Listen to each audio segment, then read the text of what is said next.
අයිබෝවන් අපි එහෙනම් අද ගිණුම් කරන පන්තියේදී ප්‍රශ්න අංක 4 සාකච්ඡා කරන්න ආරම්භ කරමු. ප්‍රශ්න අංක 4තර කලින් වගේම අපට වගුවක් දීලා තියෙනවා.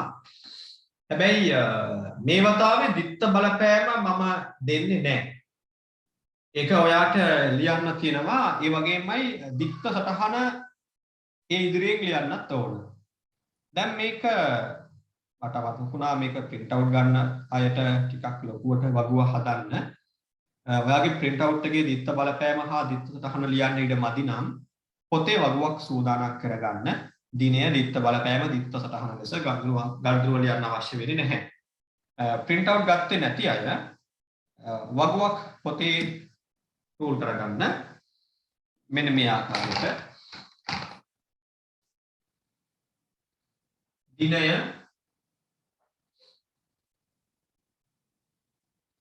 දිත්ව බලපෑම දිත්ව සටහන ඔයා රෝල් කරන වගේ ගල්ුම ලියන්න අවශ්‍ය වෙන්නේ නැහැ. ගල්ුම ටික වෙන තරක වෙන දවසක ලියා ගන්න. ඊකටම print out ගන්න නැති අය වෙනම පොතක් තියාගන්න. ගල්ුම ලියන්න ටියුට් එකක් විතර පොතක් ලියා ගන්න. ඒකේ මම අප්ලෝඩ් කරන ටියුට් එක කොටසේ කොටස පිටපත් කරගත්තා නම් ඇති. උත්තර කරන්න තව පොතක් තියාගන්න. හරි. ඊළඟට මම මේ නිබන්ධනයේ ඔයාට වගුවෙන් පසුව ගිණුම් කරන සමීකරණ දෙකක් දෙනවා තොරතුරු වාර්තා කරන්න කියලා බලන්න. මුලින්ම මම ඉල්ලනවා පද පහ සමීකරණය වත්කම් වියදම් එකතු සමානයි ප්‍රාග්ධන එකතු කිරීම වගකීම් එකතු කිරීම ආදායම් සමීකරණය දක්වන්න කියනවා. ඊළඟට මම පද තුනේ සමීකරණෙත් මේක වාර්තා කරන්න කියලා කියනවා. හරි. අපි සමීකරණක වාර්තා කිරීමට කලින් බලමු කොහොමද මේ වගුව හදාගන්නේ සම්පූර්ණ කරගන්නේ කියලා.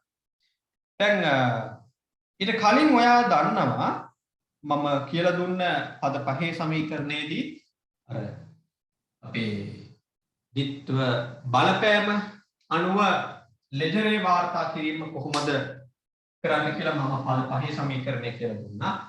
මෙන්න මේ විදිහට. මේක ඔයාගේ ටියුට් එකේ හෝ පොතේ උඩ සුදු මාජින් එකේ ලියා ගන්න. වත්කම් වේදම් සමානයි ප්‍රාග්ධනය වගකීම් ආදායම්. මේ දෙන්නගේ වැඩිවීම ලියන්නේ ගිණුමේ හර පැත්තේ අඩුවීම ලියන්නේ ගිණුමේ බැල පැත්තේ. මේ තුන් දෙනාගේ වැඩිවීම බැල අඩුවීම ලියන්නේ ගිණුම් වල හර.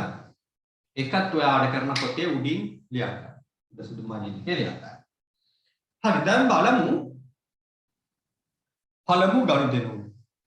පළමු ගනුදෙනුව තිබෙනවා ජනවාරි 1 සිදු වෙන්නේ ලක්ෂ 5ක් යොදා ව්‍යාපාරය ආරම්භ කිරීම. දැන් පොතේ උත්තර ලියන අය දිනේ ලියන්නේ 1:1. මොකද දිත්ත බලපෑම?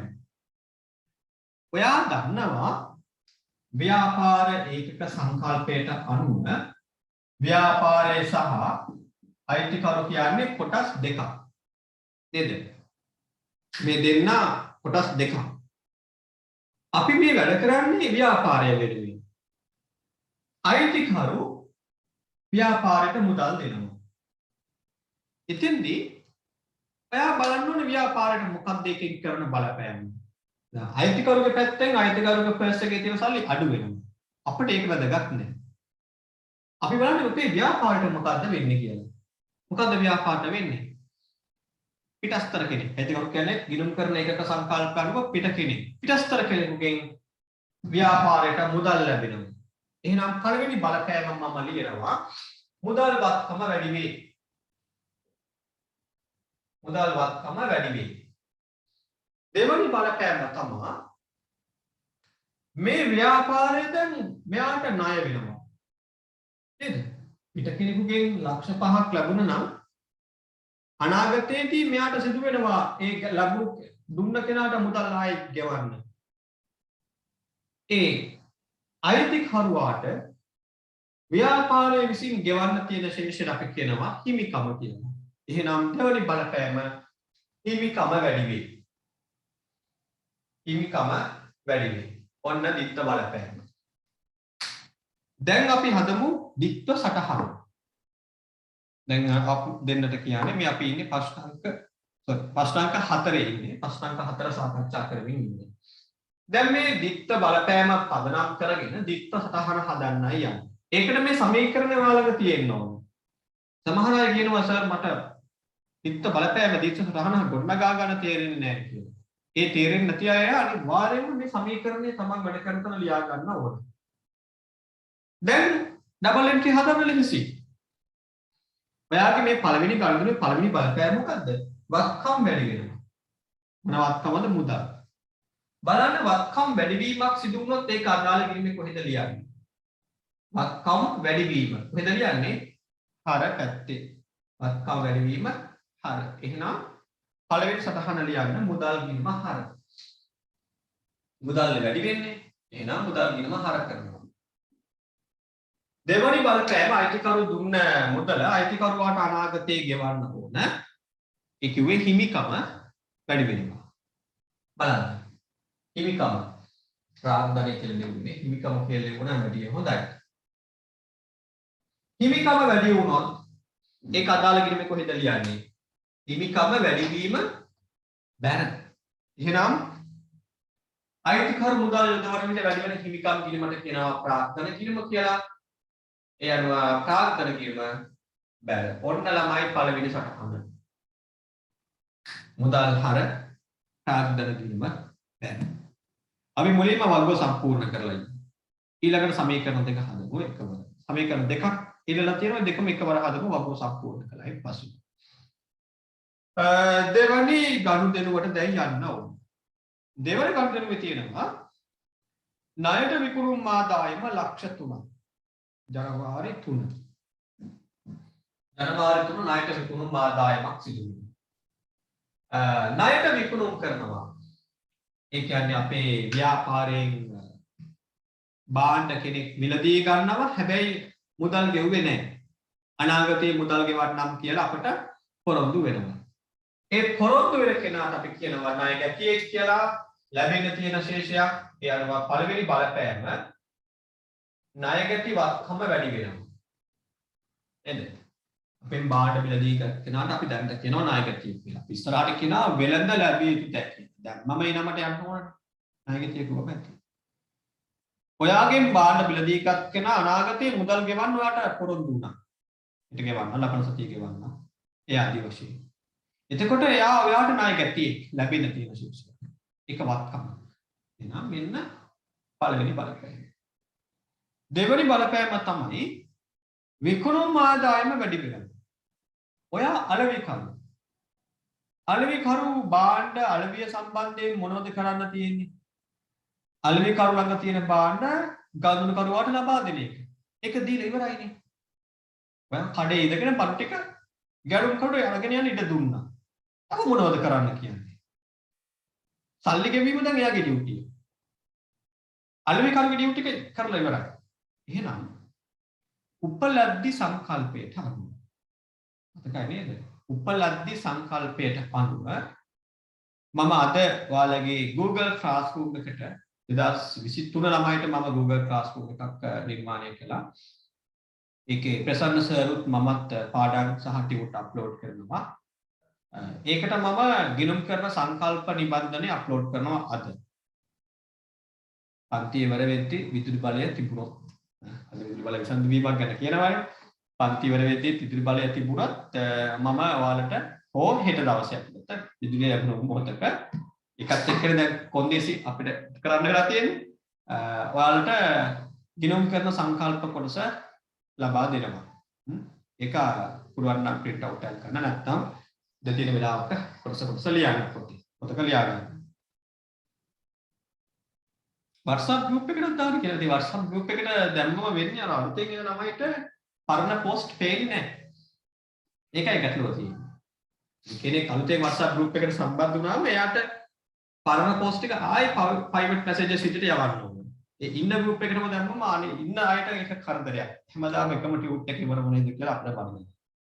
Google Classroom එකට දැක්කම අප්ලෝඩ් කරාම කිසි ගැටලුවක් නැහැ.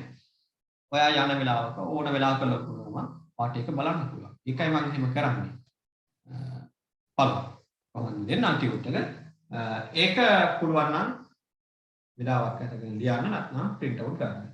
දැන් ඒකේ අපි කියනවා අලෙවිකරු විසින් භාණ්ඩවල අයිතිය ගැනුම් කරට ලබා දුන්නම මුදල් ලැබුණේ නැතත් ආදායම හඳුනා ගන්න පුළුවන් කියනවා.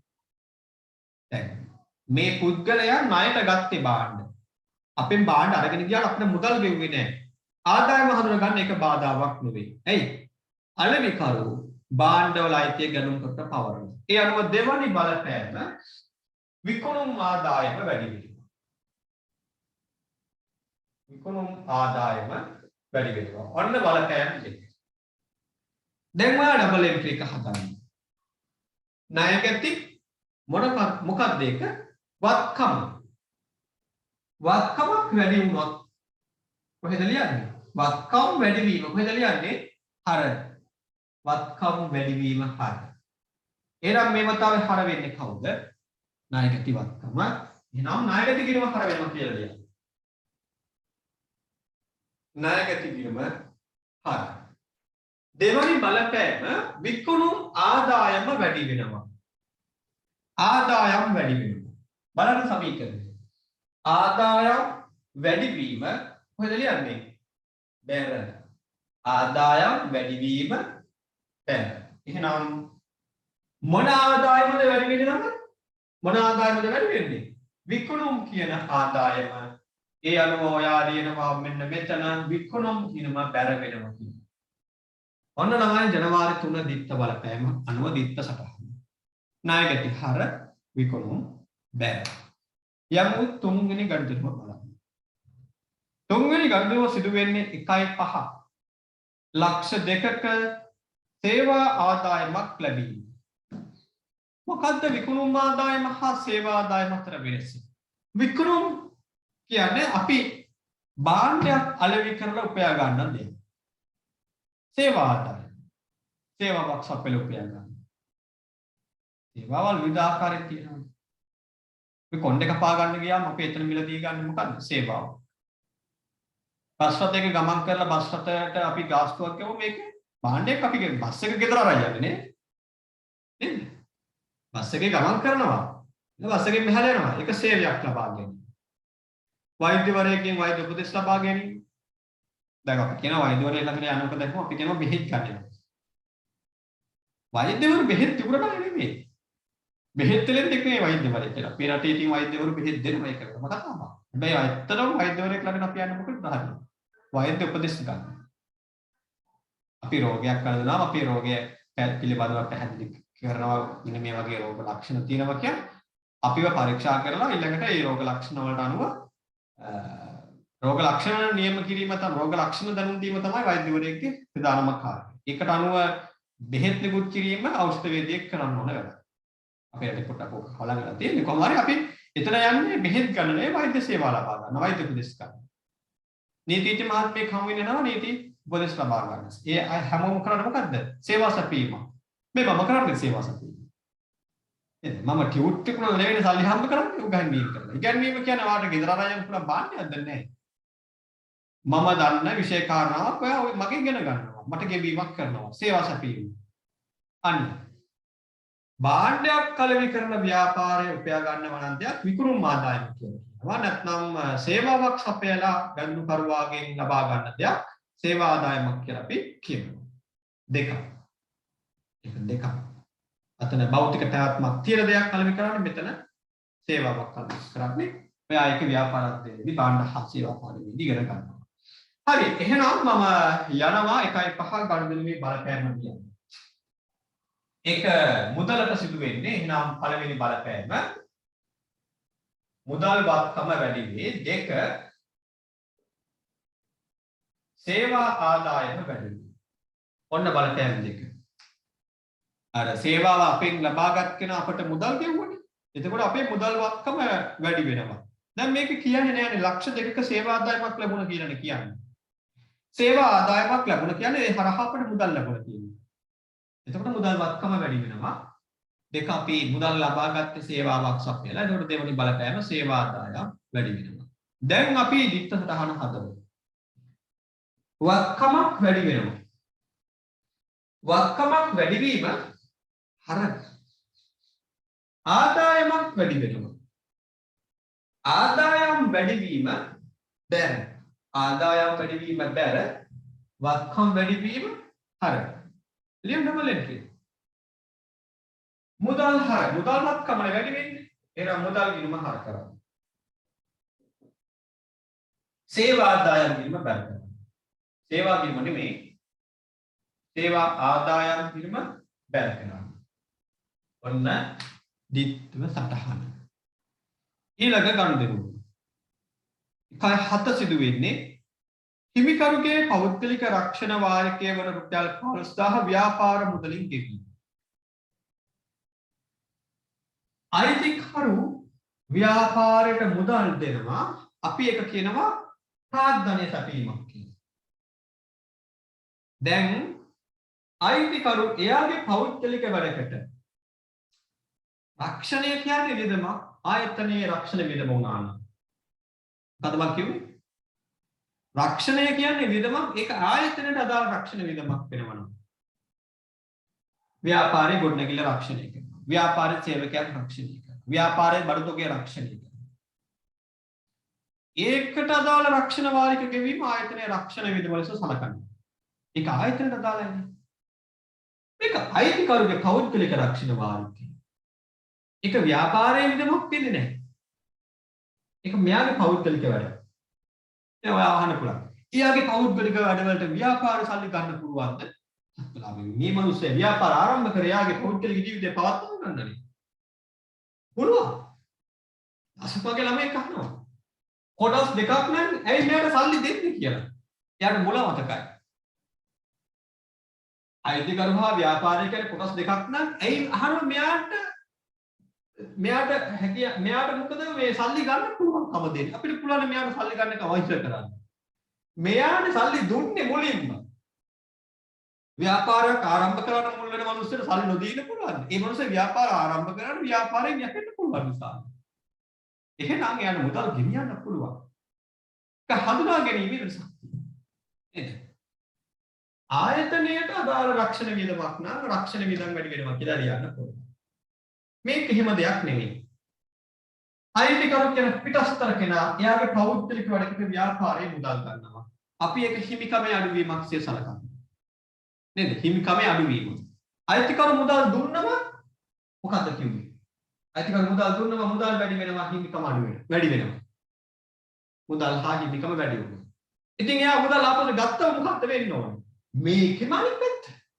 ලියන්න මෙතන. එහෙම ලියනවා. පළවෙනි එක. හිමිකම අඩුවේ 2 මුදල් වත්කම අඩුවේ. හිමිකම අඩු වෙනවා මුදල් වත්කම අඩු වෙනවා. ඔන්න බලපෑම් දෙක. දැන් ඒකට අදාළව ඩබල් එන්ට්‍රි එක හදන්නයි තියෙන්නේ. හිමිකම අඩු වෙනවා නම් හර. හිමිකම අඩු වෙනවා නම් හර. හිමිකම වැඩි වෙද්දි මොකද්ද වෙන්න ඕනේ? බැල. කවුද බැල කරේ? හිමිකම වැඩි වෙනවා කවුද බැර කරේ? ප්‍රාග්ධන ගිණුම. දැන් අඩු වෙද්දි කවුද හර වෙන්න ඕනේ? ප්‍රාග්ධන ගිණුම නෙමෙයි ප්‍රාග්ධන අඩු වීම වෙනතන කියන්නේ කොහෙද? ගැණිලිනේ. දැන් මම මේක කියද්දී වාට ගැණිලි හර වෙනවා කියලා මතක් වුණා නම් ඔයා ෂොක්. 2 වත්කම අඩු වෙනවා. බලන්න වත්කම් වැඩි වීම හර වත්කම් අඩු වීම. බැර වත්කම් අඩු වීම බැර මුදල් වත්කම අඩු වීම මුදල් ගිණුමේ බැර. එහෙනම් මෙන්න ඩබල් එන්ට්‍රි. ගැණිලි හර මුදල් බැර. ගැණිලි හර මුදල් බැර. අයිතිකරු රැගෙන යන දේවල් අපි කියනවා ගැණිලි කියන්නේ. ඒක වියදමක්ද? නෑ. හිමිකමේ අඩුවීම. වියදමක් වෙන්නේ නෑ. 1.12. රුපියල් ලක්ෂයක තොගයක් ණයට ගැනීම. ආයතනයේ විකිණීම සඳහා තවත් කෙනෙකුගෙන් තොගයක් ගන්නවා ණයට. දිනේ 1.12. පළවෙනි බලපෑම ලියන්න. තොග වත්කම වැඩි වේ. තොග වත්කම වැඩි වේ. 2 ණයට ගත්තේ. එහෙනම් බාණ්ඩ සපියම් කරුට මුදල් දෙන්න ඕන. ඒවාට කියනවා ණය හිමියෝ කියලා. ඒ වගකීම වැඩි වෙනවා. ඔන්න බලපෑම දෙක. තොගවත්කම වැඩි වෙනවා. 2 ණය හිමි වගකීම වැඩි වෙනවා. අපෙන් භාණ්ඩ මිලදීගත් කෙනා ණය ගැතියෙක්.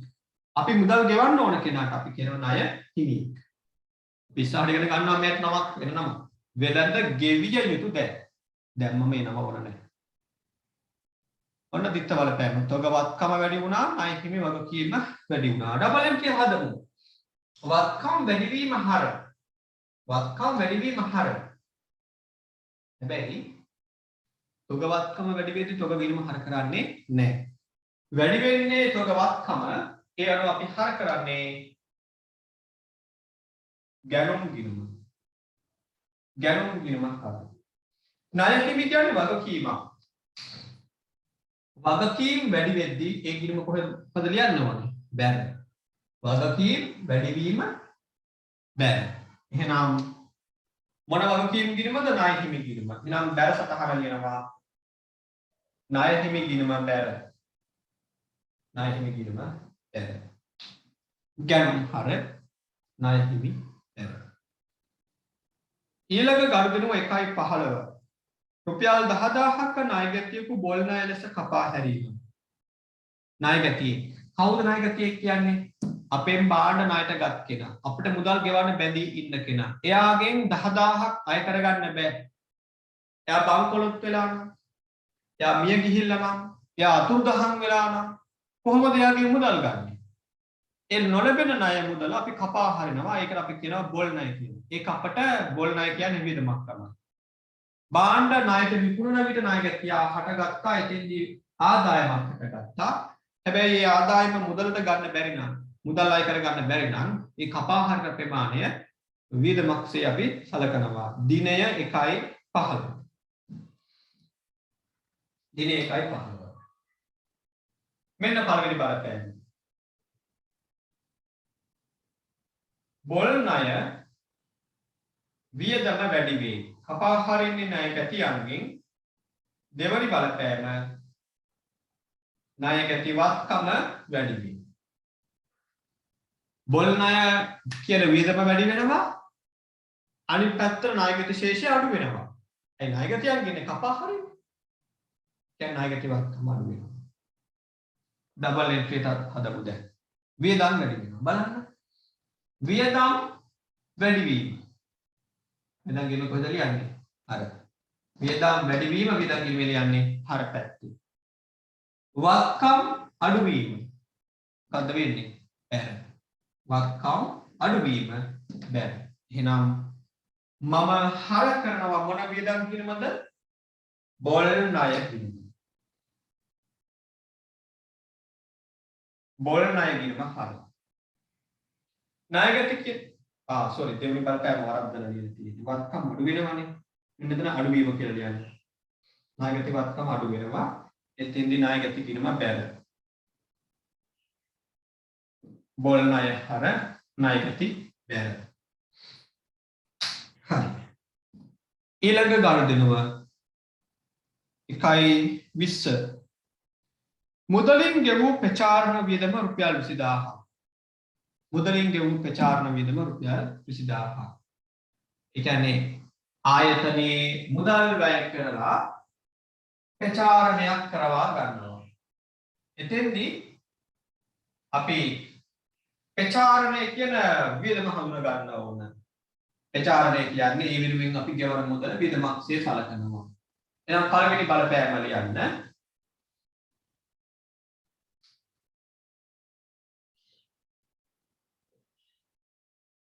ප්‍රචාරණ වියදම වැඩි වෙනවා. ඒ වෙනුවෙන් මුදල් ගෙවුවම දෙවෙනි බලපෑම මුදල් වත්කම අඩු වෙනවා. ඔන්න ළමයි බලපෑම් දෙක. ප්‍රචාරණ වියදම් වැඩි වෙනවා, මුදල් වත්කම අඩු වෙනවා. දිනය 1.20. හරි, ඩබල් එන්ට්‍රි හදන්න. වියදම් වැඩි වීම. බලන්න තමයි බෝඩ් එක. වියදම් වැඩි වීම මොකද වෙන්නේ? හර. වත්කම් අඩු වීම මොකද වෙන්නේ? බැර. මේ වතාවේ වැඩි වෙන වියදම වෙන්නේ ප්‍රචාරණය. එහෙනම් ඔයා මෙතන ලියනවා ප්‍රචාරණ ගිණුම හර. ප්‍රචාරණ ගිණුම හර. වත්කමක් අඩුවීම බැර මොන වත්කම් ගිණුමද මුදල් ගිණුම. එහෙනම් දෙවනි සටහන වෙන්නේ මුදල් ගිණුම බැර. විචාරණ හර මුදල් ගිණුම බැර. ඒ 1.20 ගනුදෙනුව. දැන් යනවා 1.25 ගනුදෙනුව බලන්න.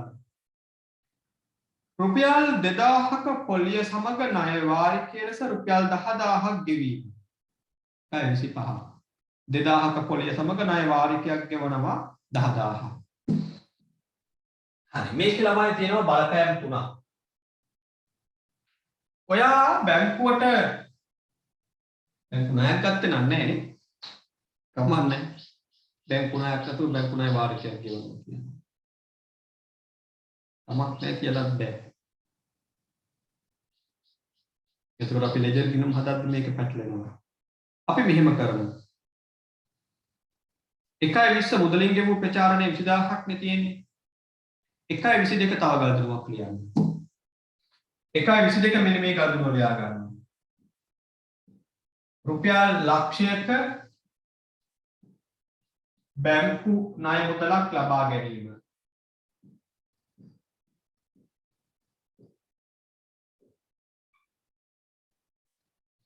ජනවාරි 22 දිනය රුපියල් ලක්ෂයක බැංකු ණය මුදලක් ලබා ගැනීම. දැන් මේක දිත්ත බලපෑම අපි මුලින් කියලා ඉන්නේ. නැත්තම් පැටලෙනවා අපිට. ලෙජර් ගිණුම් හදන්න ගියාම අපේ බැංකු ණය ගිණුමේ හරශේෂයක් තියෙනවා.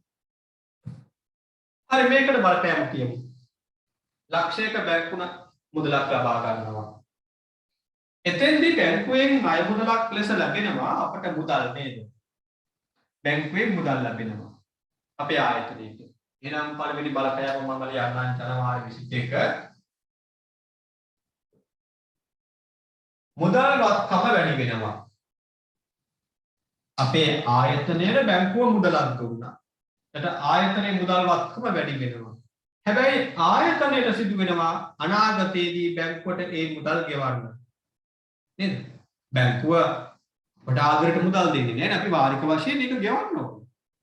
එහෙනම් දෙවනි බලපෑම තමයි බැංකුවට ගෙවන්න තියෙනවා කියලා බැඳීමක් ඇති වෙනවා. දෙවනි බලපෑම බැංකු ණය කියන වගකීම වැඩි වෙනවා. බැංකු ණය වගකීම වැඩි වෙයි. ඔන්න බලපෑම් දෙක. ලෝන් එකක් ගත්තා. මුදල් වත්කම වැඩි වෙනවා.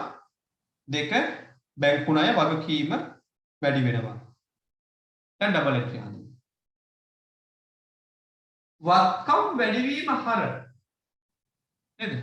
වත්කම් වැඩි වීම හර. එහෙනම් මුදල් වත්කම වැඩි වෙද්දී වත්කම් ගිණුම හර. මොන වත්කම් ගිණුමද? මුදල් ගිණුම. එහෙනම් ලියනවා පළවෙනි සටහන. මුදල් ගිණුම හර. බැංකු ණය කියන්නේ වගකීම. බලන්න සමීකරණය මෙහි. වගකීම් වැඩි වුණොත් මොකද වෙන්නේ? ඒ ගිණුම බැර වෙන්න ඕන. වගකීම් වැඩි වීම බැර. එහෙනම් මොන වගකීම් ගිණුමද? බැංකු ණය. යා බැර කරන්න. බැංකු ණය ගිණුම බැර. ඔන්න ඩබල් එන්ට්‍රි. දැන් යමු ජනවාරි 25 ගණන් බලන්න. ජනවාරි 25 කිව්වා 2000ක පොලිය සමග ණය වාරිකයක් ලෙස 10000ක් බැංකුවට ගෙවනවා. ළමයි වාරිකයක් ඇතුලේ පොලිය සහ බැංකු ණය සඳහා ගෙවන මුදල ඇතුළත් වෙනවා. දැන් බැංකු ණයක් ගත්තම අපිට නිදහස් වෙන්න නම් බැංකු ණය විතරක් ගෙවලා මදි. ඒ මුදලට පොලිය ගෙවන්නත් ඕනේ.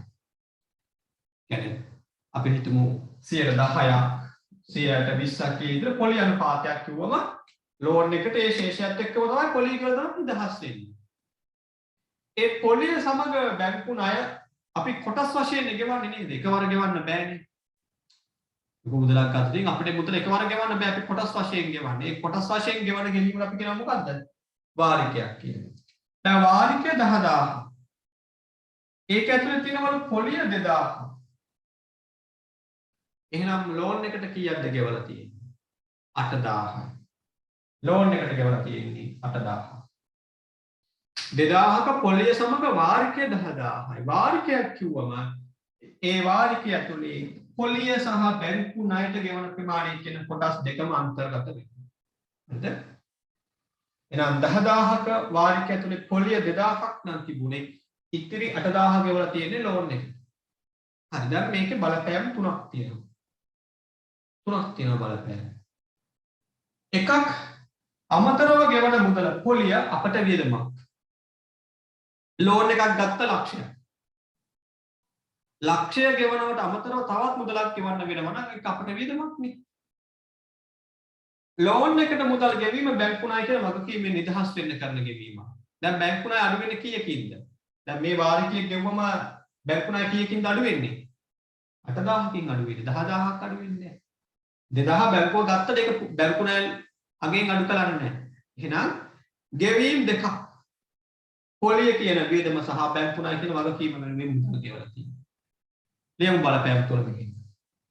පළවෙනි බලපෑම මේ ළමයි මේක අතුලින් ගන්න රූලක් ඇත්තටම ලියන එක හොඳයි. පළවෙනි බලපෑම පොලි වියදම වැඩි වෙනවා. දෙක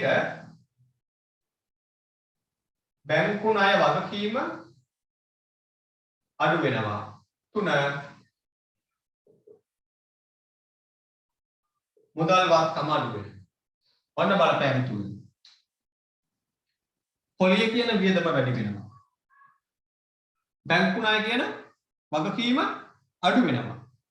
අංක 3 මුදල් ශේෂය අඩු වෙනවා. දැන් අපි හදමු ඩබල් එන්ට්‍රි. වියදම් වැඩි වෙනවා. වියදමක් හට ගන්නවා වියදමක් වැඩි වෙනවා. එතකොට වියදම් කියන මොකද වෙන්නේ? වියදම් වැඩි වීම හර. එහෙනම් මෙන්න පළවෙනි සටහන. පොලි වියදම් හර.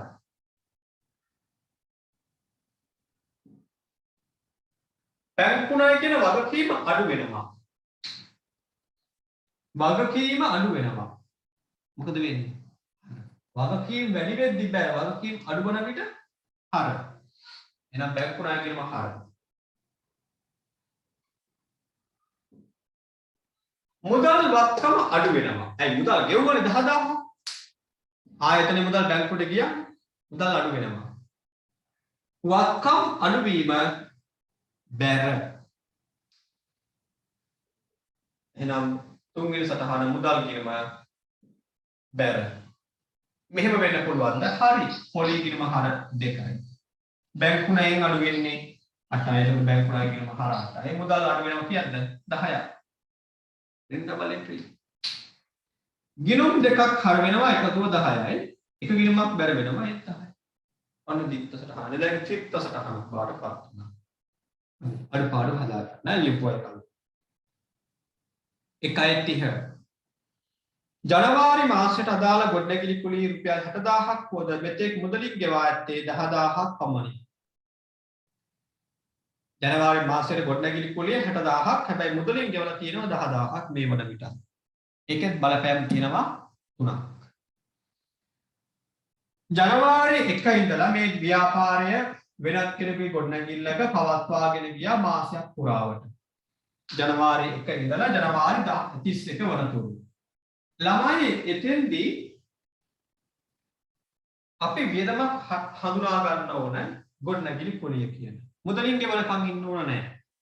ඔයා කෙනෙකුගේ බිල්ඩිමක මාසයක් හිටියනම් උපචිත පදනම අනුව වියදම හඳුනා ගන්න පුළුවන්.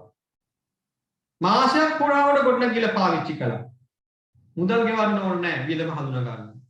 ඒ අනුව අපි 60000කින්ම වියදම හඳුනා ගන්න ඕනේ. ඇයි? කවදා හරි දවසක මේ හිටපු මාසෙ වෙනුවෙන් 60000ක් ගෙවන්න ඕනේ. ඒක මේ මාසෙම වෙන්න පුළුවන් ලබන මාසෙ වෙන්න පුළුවන්. කොහොම හරි 60000ක් ගෙවන්න ඕනේ. මොකටද 60000ක් ගෙවන්නේ? මේ මාසයේ ගොඩනැගිල්ල භාවිතා කිරීම වෙනුවෙන්. එහෙනම් පළවෙනි බලපෑම ජනවාරි 31 පළවෙනි බලපෑම ගොඩනැගිලි කුලී වියදම වැඩි වෙනවා. ඔන්න පළවෙනි බලපෑම. දැන් 60000න් 10000ක් ගෙවුවනේ. ඔයාගේ ආයතනයේ තියෙන මුදල් අයිතිකරුට ගෙවුව 10000. ගොඩනැගිලි අයිතිකරුට. මෙයාට නෙවෙයි ගොඩනැගිලි අයිතිකරුට. එතකොට මුදල් ශේෂයක් අඩු වෙනවා. දෙවෙනි බලපෑම. මුදල් වත්කම අඩු වෙනවා.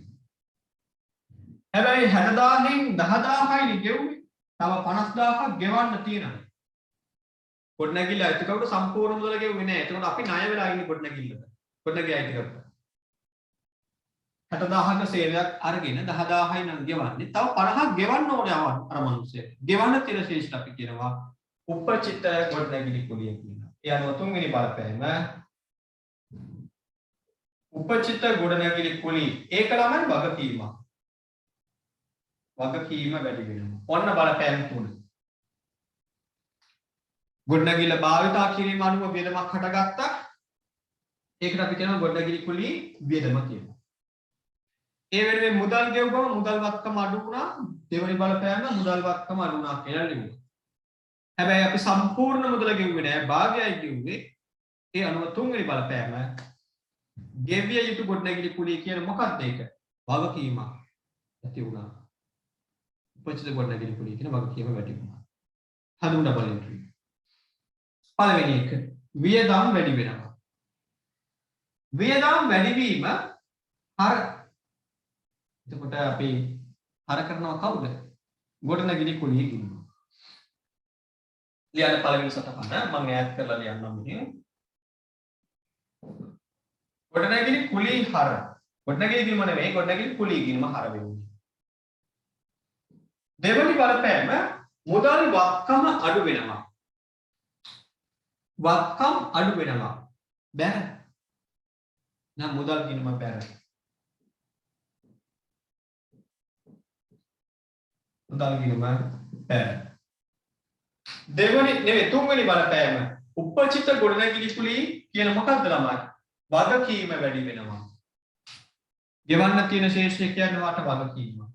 වගකීම් වැඩි වීම මොකද්ද වෙන්න ඕනේ? බලන්න සමීකරණය මෙතන. වගකීම් වැඩි වීම බැර. වගකීම් වැඩි වීම බැර. එහෙනම් මොන වගකීම් වීමද? උපචිත ගොඩනැගිලි කුලී කියන වගකීම. ලියන්න. උපචිත ගොඩනැගිලි කුලිය ගිණුම බැර. ඔන්න ඩබල් එන්ට්‍රි තුන. ගොඩනැගිලි කුලී හරය මුදල් බැර. උපචිත ගොඩනැගිලි කුලී බැර. මේක මෙහෙමයි වෙන්නේ. ගොඩනැගිලි කුලිය ගිණුමට වියදම යනවා සම්පූර්ණගේ 60ක්. මුදල් ගිණුමට බැර වෙන්නේ මුදලින් ගෙවූ ප්‍රමාණය පමණයි. ගෙවන්න තියෙන ප්‍රමාණය උපචිත ගොඩනැගිලි කුලිය ගිණුමට යනවා. එහෙම ඩබල් එන්ට්‍රි හැදෙනවා. බලන්න. හර වෙන වටිනාකම කීයද? 60යි. ගිණුම් දෙකක් බැර වෙනවා. ඒ දෙක එකතුව කීයද? 10යි 50යි. අන්න එහෙම අපි තියසට අහන්න ගොඩනගා. හරි. මම දැන් හිතනවා මේ වැඩේ ඔයාට මා එක කරද්දී වැටහෙන්නේ නැති. මෙතනින් ඉස්සරහට තියෙන වැඩ දෙක ඔයාට ඒ තරම් අමාරු වෙන්නේ නැහැ. ඔයාලා දැන් සමීකරණ දෙකක බලපෑම් ලියන්න තියෙනවා. මම සමීකරණ දෙකේම වාර්තා කරන ආකාරය එකවර කියලා දෙනවා. ඒකට ඔයාට උදව් වෙන්නේ දිත්ත බලපෑම කියන වගුව. මෙන්න මේ කොටස. දැන් ඔයා පොතේ ඊළඟ අභ්‍යාස කොටස් දෙක කරද්දී ඔයාට සමීකරණ බලපෑම වාර්තා කරද්දී ඔයා ගණනම සමග බලන්න ඕනේ මොකද්ද? මෙන්න මේ කොටස. දිත්ත බලපෑම ලියාගත්ත කොටස. හරි. අවශ්‍ය වන්නේ පළවෙනි එක පද පහේ සමීකරණයේ ඔය තුරුත් දැක්වීම නේද? අර දැන් පොතේ පද පහේ සමීකරණ ලියන්න. හොඳට ඉගෙන ලියන්න. එකලඟ කොනම් වෙන් කරන්න එපා. පද පහ පිටු පුරා පෙළ විදිහට ලක්ෂණට වෙන් කරගන්න. මේ සමීකරණය ලියන්න.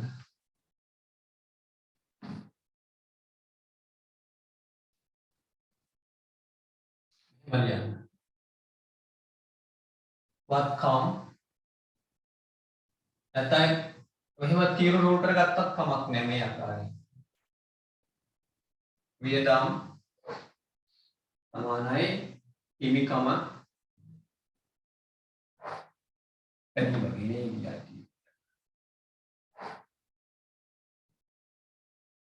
වගකීම්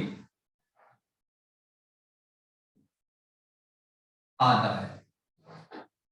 ඔන්න. දැන් මේ සමීකරණයට ඔයා ඉඳ තියාගන්න රූල් 15ක් විතර. 1 2 3 4 5 6 7 9ක් තියෙනවනේ. රූලක් කරන රූලක් නෙලියන්නේ නේද? එක පිටුවක්ම තියාගන්න. මදි වුණොත් හදිසියෙම මොකද ගල්දුණුක බලපෑම ලිව්වෙන් පසු ඊළඟ ගල්දුණුට යන කලින් රුලක් ඉතුරු කරන්න. ඒක ලස්සන උත්තරේ.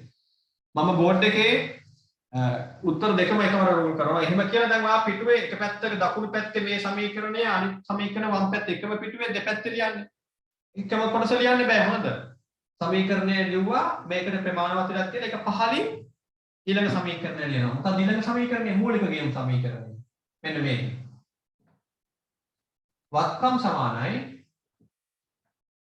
හිමිකම එකතු කිරීම වගකීම. සමීකරණ දෙකේ වටිනාකම් දක්වන්නේ රුපියල් 1000 වලින්. මෙතනත් පුතින් රුපියල් 1000 වලින් කියලා ලියන්න.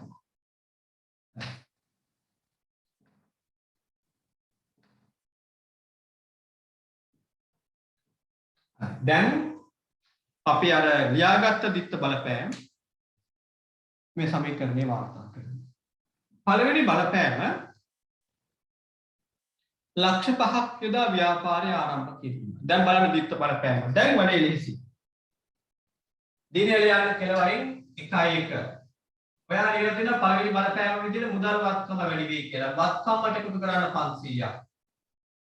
දෙක හිමිකම වැඩි වෙයි, ප්‍රාග්ධනය වැඩි වෙයි. මෙන්න 500ක් එකතු කළා.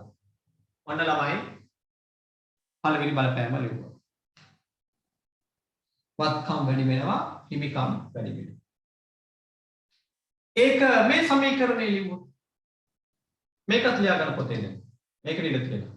ඕන නම් පිටුවක් වෙන්න තියන්න. ඊට පස්සේ මේක ලියා ගන්න ඊළඟ. මේකෙදිත් ඉතින් අර විදියටම. වත්කම් වැඩි වෙනවා, හිමිකම් වැඩි වෙනවා. දිනය ලියන කෙලවරින් 1.1. වත්කම් වල ලක්ෂ 5, හිමිකම් වල ලක්ෂ 5. ඔන්න බලපෑම් දෙක. ඊළඟ ගනුදෙනුව ජනවාරි 3 සිදු වෙන්නේ.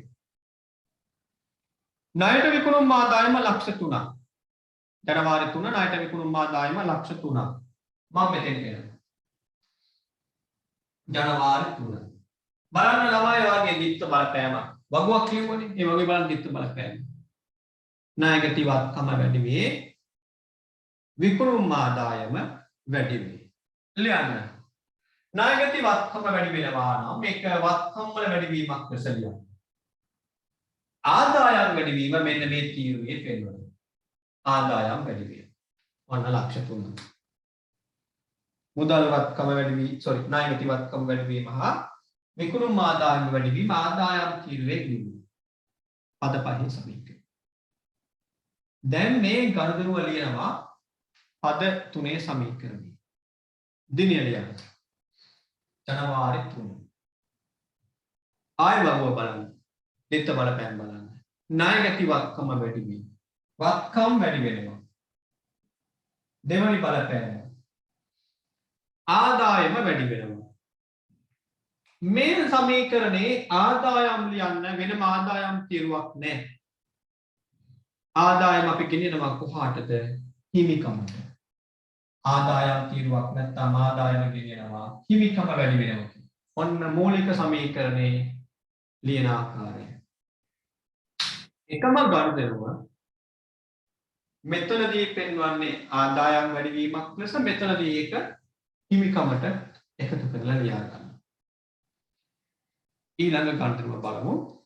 ජනවාරි 5 රුපියල් ලක්ෂ 2ක සේවා ආදායමක් ලැබුණා. සේවා ආදායමක් ලැබීම මොකද්ද? දිත්ත බලපෑම ලියලා තියෙන්නේ. දිත්ත බලපෑම මොකද්ද? මුදල් වත්කම වැඩි වෙනවා, සේවා ආදායම් වැඩි වෙනවා. ලක්ෂ 2. ලියමු පද පහේ සමීකරණ. වත්කම් ලක්ෂ 2ක් වැඩි වෙනවා, ආදායම් ලක්ෂ 2ක් වැඩි වෙනවා. ඔන්න පද පහේ සමීකරණ ලියන ආකාරය. වත්කම් වැඩි වෙනවා, ආදායම් වැඩි වෙනවා, ලක්ෂ 2 බැගින්. දෙවැනි සමීකරණය තුන. ඉතින් අපට ආදායම් ලියන්න තැනක් නැහැ. හැබැයි වත්කම් වැඩි වීම මේ ආකාරයෙන් පෙන්වනවා. ආදායම් වැඩි වීම කොහොමද එකතු කරන්නේ?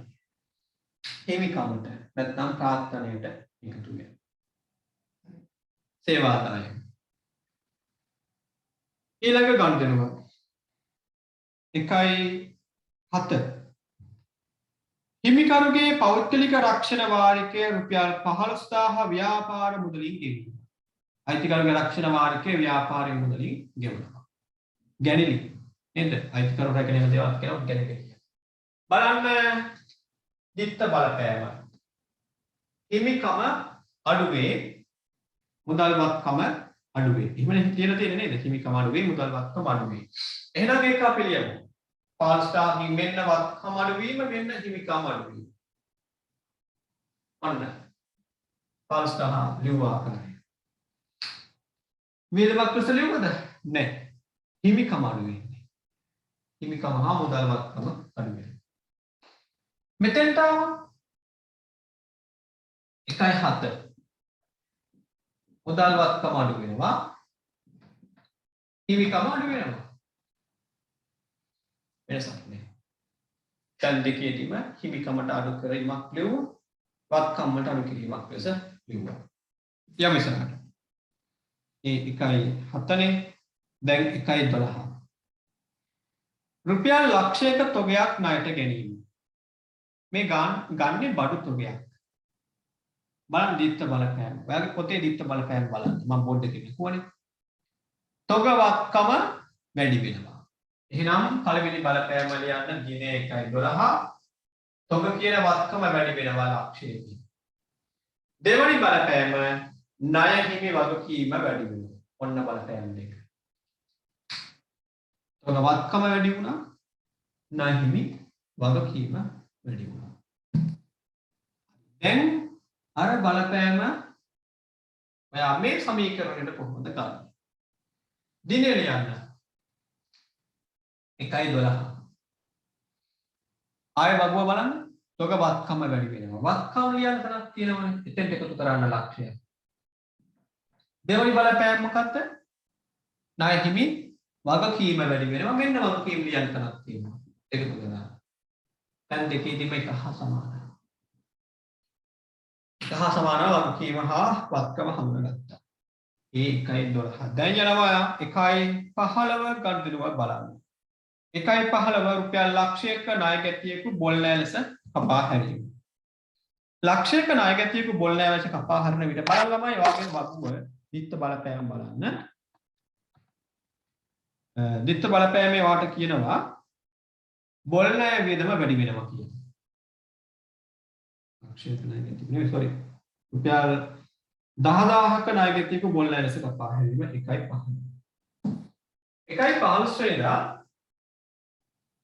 පළවෙනි බලපෑම වේදම් වැඩි වෙනවා. මෙන්න වේදම් වලට 10000ක් එකතු කළා. පළවෙනි බලපෑම බොල් නැක් කියන වේදම වැඩි වෙනවා. මේ නෙවෙයි. දෙවන බලපෑම මොකක්ද? ණයගැති වත්කම අඩු වෙනවා. වත්කම අඩු වීමක් ලෙස ලියනවා. ඔන්න බලපෑම දෙක. වේදම් වැඩි වුණා. වත්කම් අඩු වුණා. දැන් මම යනවා පද 3 සමීකරණේ ලියන්න. ජනවාරි 15. වියදම් වැඩි වෙනවා. මට කලින් වගේ වියදම් තීරුවක් මේකේ නැහැ. ආදායම් තීරුවකුත් නැහැ, වියදම් තීරුවකුත් නැහැ. එහෙනම් මොකද්ද කරන්නේ? ආදායම් ලබන විට ලක්ෂ 3ක ආදායමක්, ලක්ෂ 2ක ආදායමක් අපි කොහෙද ලියුවේ? හිමිකමට එකතු කළා. එතෙන්ට තමයි ගලපන්න වෙන්නේ වියදම්. හැබැයි අඩු වෙනවා කියලා. වියදම් වැඩි වෙන විට හිමිකම අඩු වෙනවා. වියදම් වැඩි වෙන විට හිමිකම අඩු වෙනවා. දෙක ණයගැති වත්කම අඩු වෙනවා. ඔන්න. ඒක වෙනසක් තියෙනවානේ. මේකේ වත්කම් අඩු වුණා, වියදම් වැඩි වුණා. වියදම් වැඩි වීම මෙතන පෙන්වන්නේ වත්කම් අඩු වීමක් හා හිමිකමේ අඩු වීමක් වශයෙන්. ආදායම් හිමිකමට එකතු වෙනවා. වියදම් දරන විට හිමිකම අඩු වෙනවා. පද 3 සමීකරණය අපි කියන මූලික සමීකරණය. මූලික විරු සමීකරණයේදී ඔන්න ආදායම් වටිනාකම ලියවීමේ හා වියදම් වටිනාකම ලියවීමේ වෙනසක් තියෙනවා. පද 5ට සමීකරණ සාපේක්ෂව. 1.20 මුදලින් ගෙවූ ප්‍රචාරණ වියදම 20000. 1.20 මුදලින් ගෙවූ ප්‍රචාරණ වියදම 20000. බලන්න වගුව ඔයාගේ. වගුව බලන්න. වගුවේ තියෙනවා ප්‍රචාරණ වියදම් වැඩි වෙනවා. දෙවෙනි බලපෑම මුදල් වත්කම අඩු වෙනවා කියලා. ලියන්න. වියදම් වැඩි වෙනවා. ඔන්න ලියුවා. මුදල් වත්කම අඩු වෙනවා. මෙන්න ලියුවා. වියදම් වැඩි වෙනවා. මුදල් වත්කම අඩු වෙනවා. අඩු වීම වෙනකොට පොඩ්ඩක් පහළ කරන්නේ. වියදම් වැඩි වීම වත්කම් අඩු වීම. මේ සමීකරණයට ආවම දිනේ ලියන්න 1:20. වියදම් ලියන්න බලක් නැහැ. එහෙනම් මොකද කරන්නේ? වියදම් වැඩි වෙනකොට මොකද කරන්න ඕනේ? හිමිකම අඩු කරන්න. දෙවෙනි බලපෑම මුදල් වත්කම අඩු වෙනවා. මේ තියෙන වත්කම් කීපුවා එතනින් අඩු කරනවා. අන්න ඒක. යම් ඉස්සරහට. 1:25 ඊට කලින් අපි බැංකු ණය ගත්තා නේද? ජනවාරි 22 රුපියල් ලක්ෂයක බැංකු ණය ගත්තා. බලන්න වගුව. ලක්ෂයක බැංකු ණය ගත්තම පළවෙනි බලපෑම මුදල් වත්කම වැඩි වෙනවා. මෙන්න නේනවා ඒක. මුදල් වත්කම වැඩි වෙනවා. දෙවෙනි බලපෑම බැංකු ණය වගකීම වැඩි වෙනවා. ඔන්න ලියපො. වගකීම් වලට එකතු කරනවා. වත්කම් එකතු වුණා, වගකීම් එකතු වුණා. බැංකු ණය ගත්තා. එන්න මූලික සමීකරණයට. දිනය ලියන්න 22. අර විදියටම මුදල් වත්කම වැඩි වෙනවා. මේ තියෙන වත්කම් වැඩි වීම ලියන තීරුව. ඔන්න ලක්ෂයක් වැඩි කළා. දෙවනි බලපෑම බැංකු ණය මොකක්ද ඒක? වගකීම. මේ තියෙන වගකීම් තීරුව. වගකීම් වලට එකතු වුණා ලක්ෂය. බැංකු ණය ගත්තා. තමයි බලන්න මෙතනදී හැම විටම මේ ආදායම් වියදම් ලිවීම විතරයි මේ සමීකරණයත් එක්ක වෙනස් වෙන්නේ නේද? මේ සමීකරණ දෙකේ වෙනස වෙන්නේ ආදායමක් හෝ වියදමක් කියන ගත කිරීම විතරයි. අනිත් හැම විටම එක හා සමානව තමයි ප්‍රතිඵලය අපි මේ සමීකරණ දෙකේම නිරූපණය කරන්නේ. ඒක තමයි මට මේකදී කියලා දෙන්න ඕනේ. එකවර මේ ගණන එකවර උත්තර දෙකක් හදලා මට කියලා දෙන්න අවශ්‍ය උනේ මේ දේ. ආදායම් වෙනම ලියන දේ හිමිකමට එකතු කරනවා මෙතෙන්දී. වියදම් වෙනම පෙන්වන දේ මෙතෙන්දී හිමිකමේ අඩුවීමක් ලෙස ලියනවා. ඒ පමණයි මේ දෙන්නගේ අතර වෙනස්කම. හරි. 1:25 2000ක පොලිය සමග ණය වාරිකය ලෙස 10000ක් ගෙවීම. මම පද පහේ සමීකරණය ලියනවා. ඔයාගේ වගුව බලන්න. ඔයා වගුව ලියාගත් පිළිවෙලට යමු. මොකද පළවෙනි බලපෑම පොලි වියදම වැඩි වෙනවා නේ. මගේ පොතේ තියෙන වගුව බලන්න. පොලි වියදම වැඩි වෙනවා 2000. මම ඒක ලියනවා මෙන්න මෙතන. වියදම වැඩි වීම. දෙවනි බලපෑම මොකක්ද? වගකීම් අඩු වෙනවා. මෙන්න ලියුවා 8ක්. තුන්වෙනි බලපෑම මොකක්ද? වත්කම් අඩු වෙනවා. කීයක්ද බලන්න? 10යි. ළමයි මේ සමීකරණයේ සමාන ලකුණ යෙදෙන්නේ මෙන්න මෙතන. දැන් ප්‍රතිඵලය සමානද? ප්‍රතිඵලය සමානද? වම් පැත්තේ දකුණු පැත්තේ. ඍණ 10 ධන 2 වෙනස ප්‍රතිඵලය කීයද? ඍණ 8යි. ඍණ 10 ධන 2 වෙනස කීයද? ඍණ 8යි. මේ පැත්තේ ඍණ 8යි. ප්‍රතිඵලය සමානයි. අන්න වාරිකයත් එක්ක ණය මුදල ගෙවුවා. නම් වාරිකයත් එක්ක නෙවෙයි. පොලිය සමග ණය මුදල ගෙවුවා. වාරිකය 10යි, පොලිය 2යි, ලෝඩ් එක 8යි. මම ඒක ගන්නවා ජනවාරි 25 ලියන්න මෙන්න මෙතන. මොකද්ද මේ අහන්නේ මෙයා වගේ මෙසේජ් එකක් ඇවිත් තියෙනවා.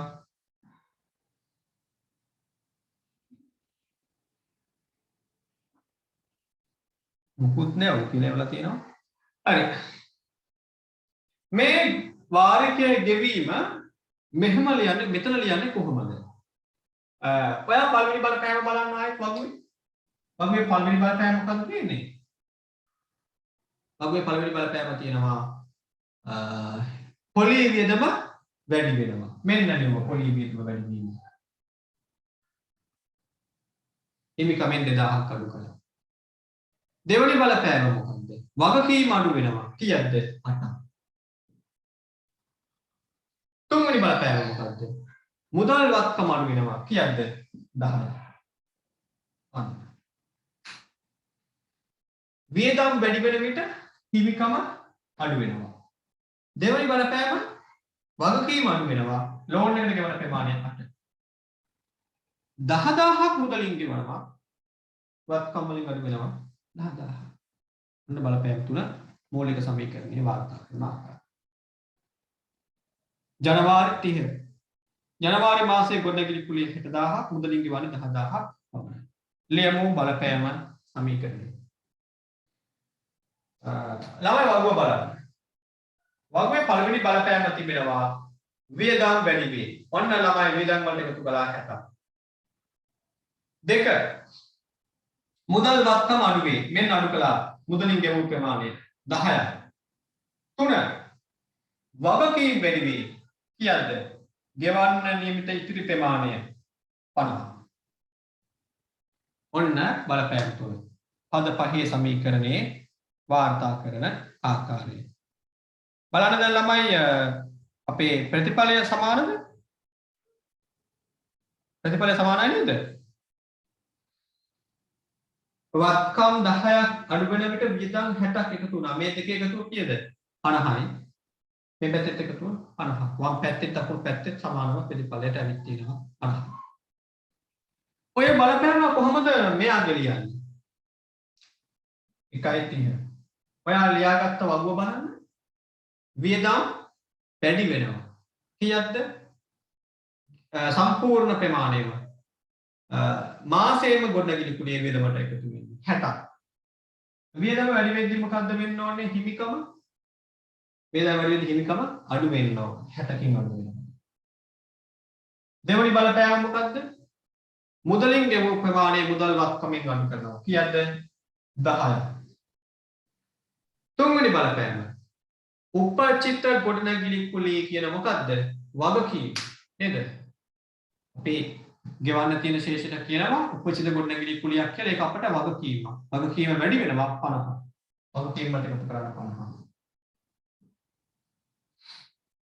ප්‍රතිඵලය සමානද? ප්‍රතිඵලය සමානද පැත්තේ? ඔව්නේ. මෙහෙන් ඍණ 10යි. මෙහෙන් ඍණ 60 ධන 50. වෙනස කීයද? 10. දෙපැත්තේ වගේ ඍණ 10ට සමාන වෙනවා. හරි. ඔන්න ගණිතනෝක බලපෑම අපි ලෙජරේ වාර්තා කරන සමීකරණයේ වාර්තා කරන ආකාරය. දැන් අපි මේ ගණිතු සියල්ලම ලෙජරේ වාර්තා කරනවා. තව දෙයක් මතකුණා මේ සමීකරණය පාවිච්චි කරලා ලාභය ගණනය කරන්න කිව්වොත් කොහොමද කරන්නේ? ඔයාලා මම කියනවා පද පහෙන් දැන් විභාගයට මේ දෙකෙන් එකක් නවතින්නේ. මේක මෙහෙම මේක. මේ සමීකරණය දුන්නොත් ඔයාලා ලාභය ගණනය කරන්න කිව්වොත් ඔයා මොකද්ද කරන්නේ? හරි ලේසි දෙයක් කරන්න. මුලින්ම ඔයා පද පහෙන් තීරු පහෙන් එකතුව ගන්න. මේ පැත්ත එකතුව ගන්න 300 200 මෙතන එකතු වෙනවා 500. වගකීම් කියලා බලන්න 100 200 242 මෙතන 485 මෙතන 62යි 92 මෙතන 20යි 40යි 50යි 50යි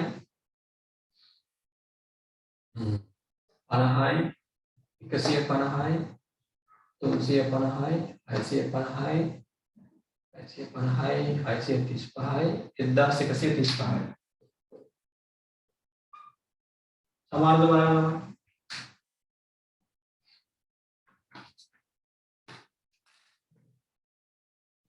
1135 එකතු කිරීම 92 1227යි මේ එකතු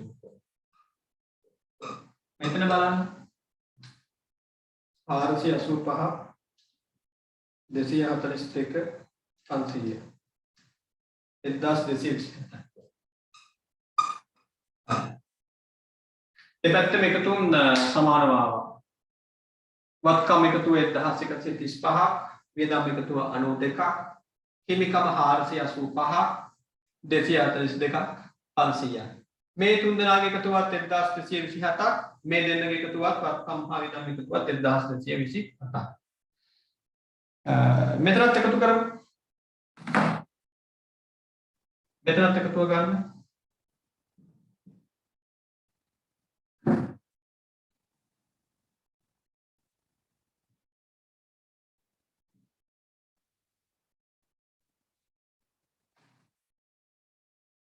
මේකදී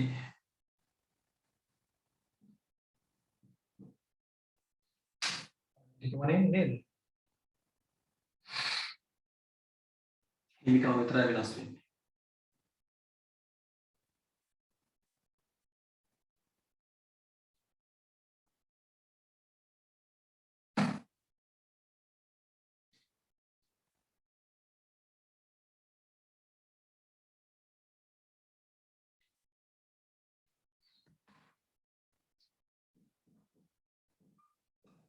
මෙන්න මෙතන වෙනස් වෙනවා හිමිකම. ගන්න කී දෙන්නේ බලන්න. හිමිකම එකතුව 300යි 1000යි. 810යි 1000න් අඩු කරන්න ඕන 15 10 25යි 45යි 47යි අඩු කිරීම 60යි 893යි 893. බලන්න ළමයි එකතුව සමානද කියලා. 193යි 242යි. 3යි 2යි 5යි. 9යි 4යි 13යි එකක් ඉතිරි. 1135. මෙතනත් වෙනවා 1135. හරි. ඔන්න සමීකරණ එකතු කළා. දැන් පද පහේ සමීකරණය දීලා ඔයාලට ලාභය ගණනය කරන්න කිව්වොත් හරි ලෙහෙසි දෙයක් කරන්න තියෙනවා. පද පහේ සමීකරණය හදලා ලාභය ගණනය කරන්න කිව්වොත් ඔයාලා ලියනවා මෙන්න මෙහෙම. ලාභය සමානයි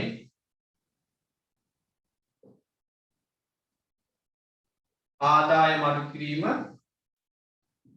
වියදම. ආදායම එකතුව මේ තියෙන්නේ. ආදායම තීරුව එකතුව 500යි.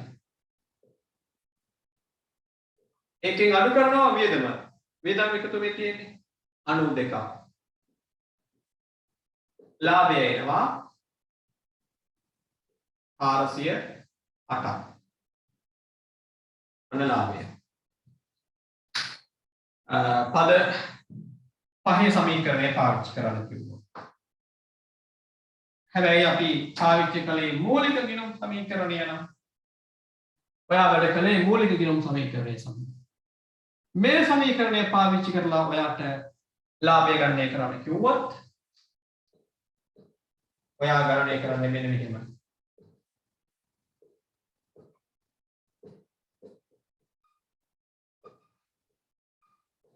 අවසන් ප්‍රාග්ධනයෙන් අඩු කරනවා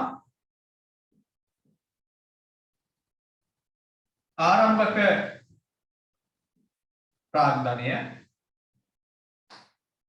එකෙන් එකතු කරනවා ගැලි අඩු කිරීම අතිරේක ප්‍රාග්ධනය. ගැලි තිබුණේ කොතනද 1.7. මේ ටික මම කරනවා.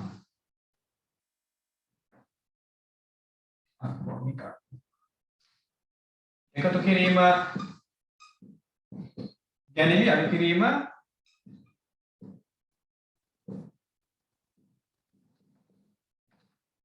අතිරේක ප්‍රාග්ධනය. මේ සමීකරණය යටින් ලියා ගන්න. වත්කම් සමාන හිමිකම් වගකීම් සමීකරණය යටින් ලියා ගන්න. මෙන්න මේ සමීකරණය. ලාභය ගණනය කරන ආකාරය. අවසන් ප්‍රාග්ධනයෙන් ආරම්භක ප්‍රාග්ධන ශේෂය අඩු කරලා ගැලණි එකතු කරලා අතිරේක ප්‍රාග්ධනය අඩු කරොත් වෙනවා ඔයාගේ වාර්ෂික ලාභය හෝ අලාභය. හරි. අවසන් ප්‍රාග්ධනය නැත්නම් අපිට කියන්න පුළුවන් අවසන් හිමිකම කියලා තමයි. මෙතන අවසන් ප්‍රාග්ධනය වෙනකොට වට දෙයක් තුවා අවසන් හිමිකම කියලා. අවසන් හිමිකම අඩු කිරීම ආරම්භක හිමිකම්. හරි. ගණනය කරන්න ලාභය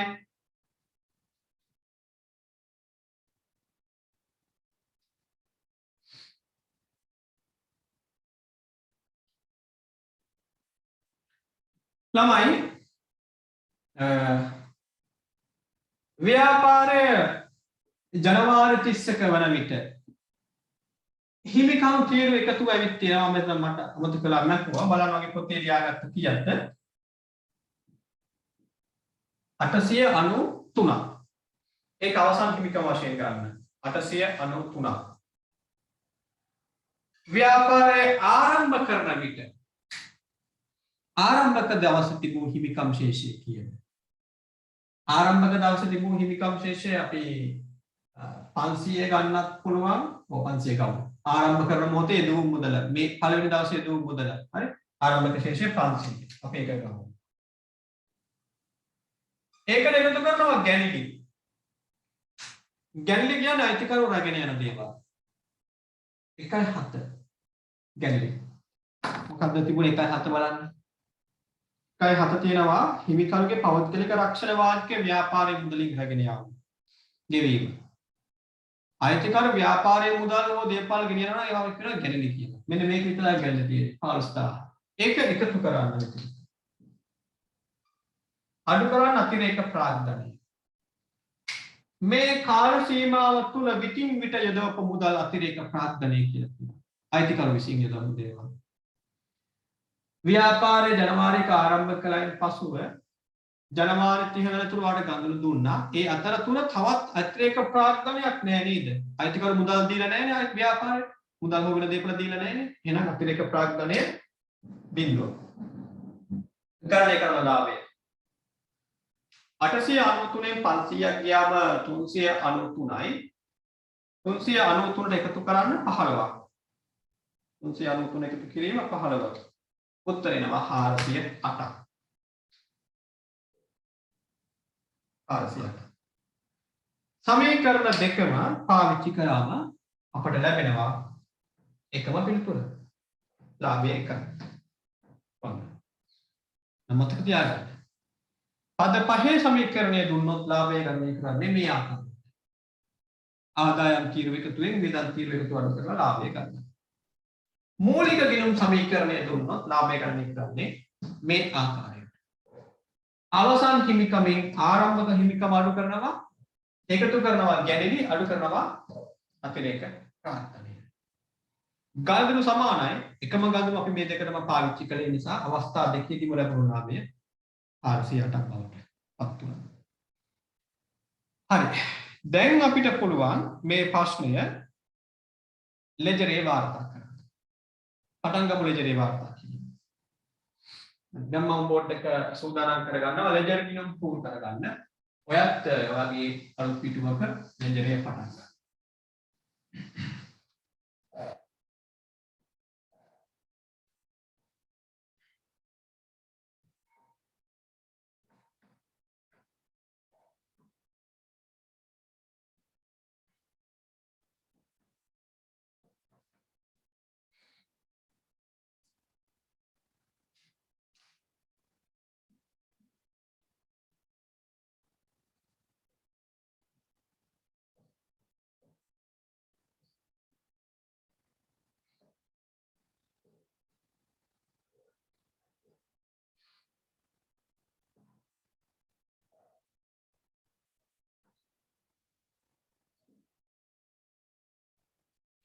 හරි. ඉක්මනින් ගිණුම් කීපයක් පුරුදු කරගෙන වැඩි පටන් ගමු. හරි මම ගිණුම් කීපයක් රෝල් කරගත්තා. දැන් අපි පළවෙනි ගණන්දුව බැලුවොත් දැන් ඔයාට මේ ගණන්දුවට අදාළව දිත්ත සටහන වගුවෙන් ගන්න පුළුවන් නේ. අපි වගුවක් හදාගත්තා. ඒකේ දිත්ත බලපෑම වගේම දිත්ත සටහනක් ලියාගත්තානේ. දැන් අපි දිත්ත සටහන බලාගෙන වැඩේ කරන්න යන්නේ. බලන්න වගේ ප්‍රශ්න පත්‍රයේ දැන් තියෙනවා ජනවාරියක ගණන්දුව රුපියල් ලක්ෂ 5ක් යොදා ව්‍යාපාරය ආරම්භ කිරීම. ලක්ෂ 5කින් ව්‍යාපාරය ආරම්භ කරනවා. මොකද්ද ළමයි දිත්ත සටහන? මුදල් හර ප්‍රාග්ධන ගිණුම බැල. එහෙනම් අපි මම ඊට තියෙන ගිණුමක් තුන් කරගත්තා. එක මුදල් ගිණුමක් කියලා නම් කළා. දෙවනි ගිණුම නම් කරගන්නවා ප්‍රාග්ධන ගිණුම ලෙස. දැන් මේක අමාරු කිව්වයි බලන්න. මම වැඩේ කරන්න පටන් ගන්න කොහොමද කියලා. මුදල් හරනේ මෙන්න හර පැත්ත. අන්න හර කරා. ප්‍රාග්ධන බැල වෙනවා කිව්වනේ. එන්න ප්‍රාග්ධන ගිණුමට බැල කරන්න. ලක්ෂ 5. අන්න වැඩේ ඉවරයි. මුදල් ගිණුම හර කරා. ප්‍රාග්ධන ගිණුම ගිණුමේ හර පැත්ත ලක්ෂ 5ක් නෙවුවා. ප්‍රාග්ධන ගිණුමේ බැල පැත්ත ලක්ෂ 5ක් නෙවුවා. මේ මැද හිස්තරේ දෙනවා අනිත් ගිණුම නම. මෙතන දෙනවා හරුනේ කවුද කියලා. මුදල්. මුදල් ගිණුමේ දෙනවා බැල වෙන කෙනාගේ නම. ප්‍රාග්ධන. හරි. ඊළඟ ගල් කරනවා. ජනවාරි 3. ජනවාරි 3 රුපියල් ලක්ෂ 3ක ණයට විකුණුම් ආදායම. ණයට විකුණුම්. බලන්න ඔයාගේ පොතේ දිත්ත සඳහන් ලියාගත්තා. වගුවක් හදාගත්තනේ. මේ දිත්ත සඳහන් බලන්න. ණය ගැති හර විකුණුම් බැහැ. ඔයාලා රෝල් කරන්න ගිණුම් දෙකක්. එකක් ණය ගැති ගිණුම. තව එකක් විකුණුම් ගිණුම. හරි. දැන් ඔයා ණය ගැති ගිණුම හර කරා. ණය ගැති ගිණුම හර වෙන්න ඕනේ කිව්වා ලක්ෂ 3ක් නේද? ඔව් ලක්ෂ 3ක් ජනවාරි 3. හර කරා ණය ගැති ගිණුම. ඔන්න හර කරා. විකුණුම් බැර. මෙන්න විකුණුම් ගිණුම. එයා බැර කරන්න ජනවාරි 3. ලක්ෂ 3. දැන් ගිණුම් දෙකේ නම් දෙක මාරු කරලා විස්තරය කියන්න. ණය ගැති ගිණුමේ ලියනවා බැර වෙන කෙනාගේ නම. විකුණුම්. විකුණුම් ගිණුමේ ලියනවා හර වෙන කෙනාගේ නම. ණය ගැති. ඊළඟ ගන්න ජනවාරි 5. 20000ක සේවා ආදායමක් ලැබුණා. සේවා ආදායම. බලන්න දිත්ත සටහන. අනුසම ඩබල් එන්ට්‍රි ලියාගත්තන බලන්න වගේ. සේවා ආදායමක් ලැබුණා මොකද වෙන්නේ? මුදල් වත්කම වැඩි වෙනවා ආදායම් වැඩි වෙනවා 1.5. මුදල් වත්කම මුදල් වත්කම නෙවෙයි මුදල් ගියම හර වෙනවා කියන්නේ 1.5. අන්න මුදල් ගියම හර කරා. ලක්ෂ 2ක්. බැර වෙනවා කිව්වේ කවුද? සේවා ආදායම් ගියම. අලුතෙන් ලෙජර් ගියමක් පටන් ගන්න. සේවා ආදායම් ගියම. එයා බැර කරන්නේ. ලක්ෂ 2ක්. මෙතන ලියන්න මොකද්ද? අනිත් ගිණුමේ නම මුදල්.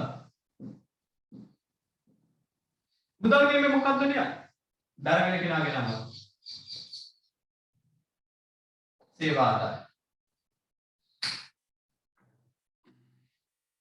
ඊළඟ ගල්දුව. 1.7.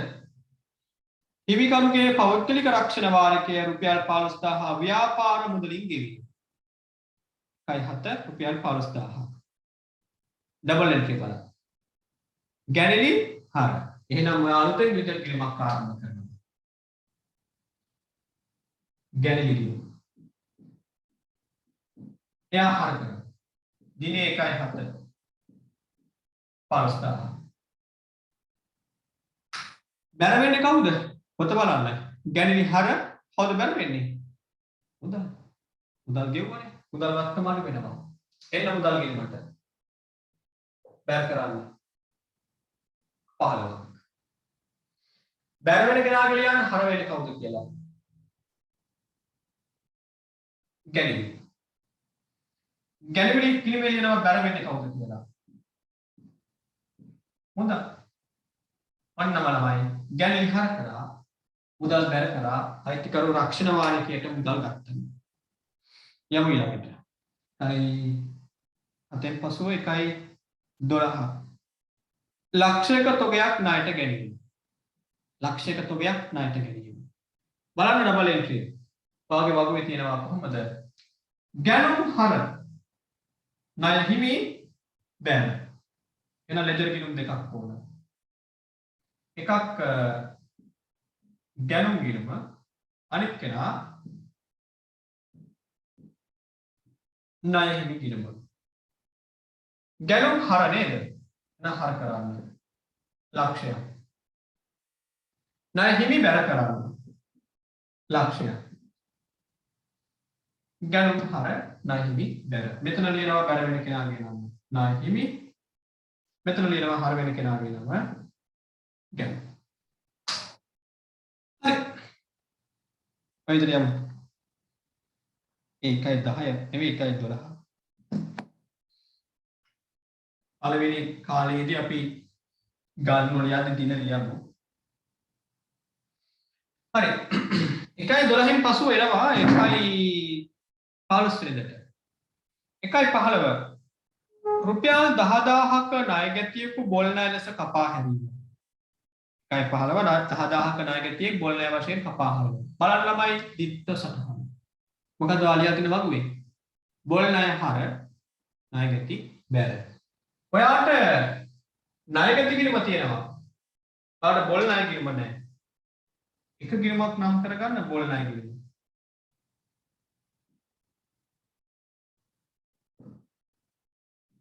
බොල් ණය ගිණුම. එයා 1.15 හර වෙනවා. 10000. ඔන්න හර කළා. එන්න ණය ගැති ගිණුමට. එයා බැර කරන්නේ. ඔන්න ලියුවා. ණය ගැති ගිණුම ලියනවා හර වෙන කෙනාගේ නම. බොල් ණය. බොල් ණය ගිණුම ලියනවා බැර වෙන කෙනාගේ නම.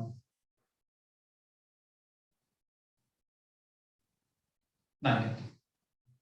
ඔන්න බොල් ණය ගිණුම හර කරා ණය ගැති ගිණුම බැර කරා.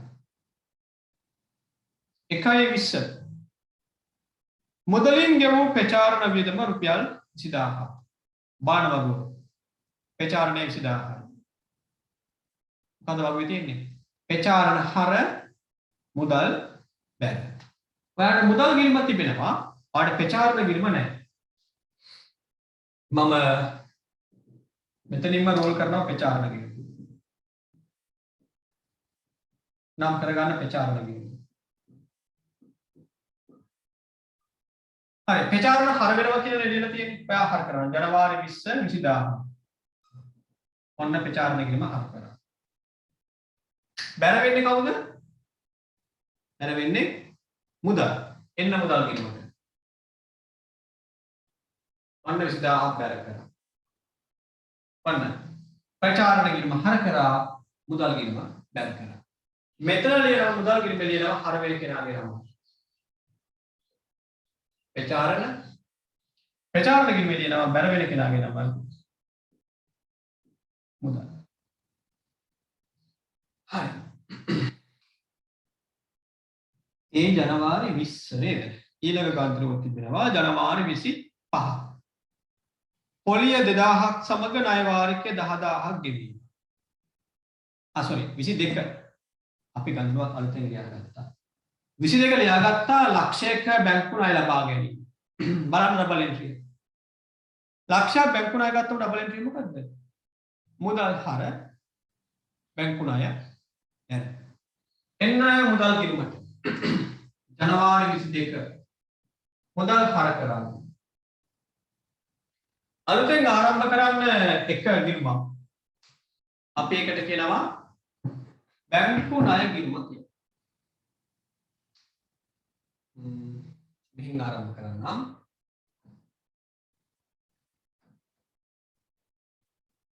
බැංකු ණය ගිණුම. එයා බැර ලක්ෂය. මෙතන ලියනවා හර වෙන කෙනාගේ නම. හැමවිටම අනිත් ගිණුම නම ලියන්න. මුදල්.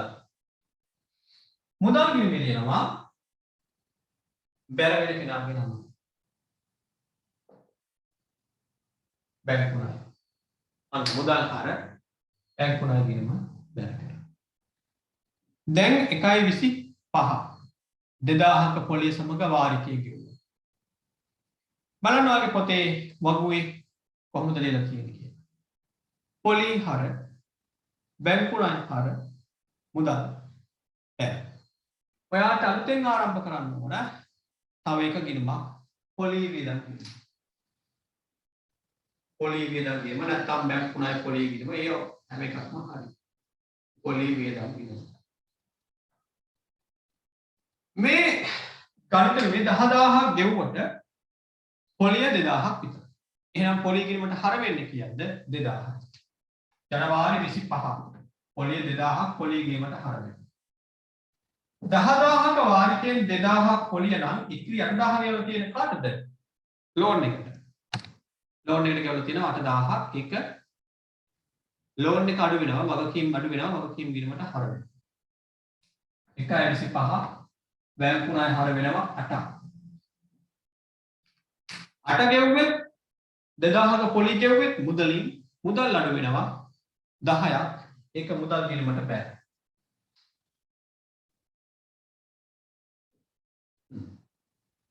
දැන් විස්තරය ලියන්නේ කොහොමද?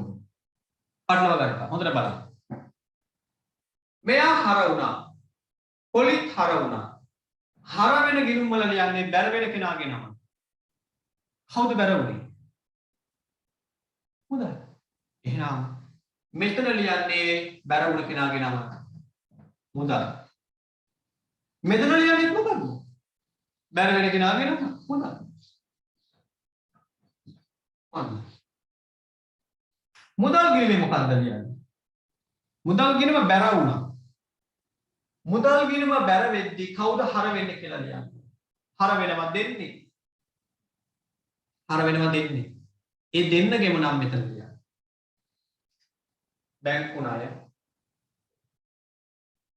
මුදල් පොලි.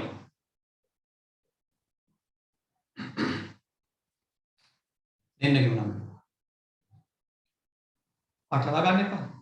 ඒක කරන්න තියෙන හදිස්සම බැර වෙන පැත්තේ ලියන්නේ හර වෙන කෙනාගේ නම.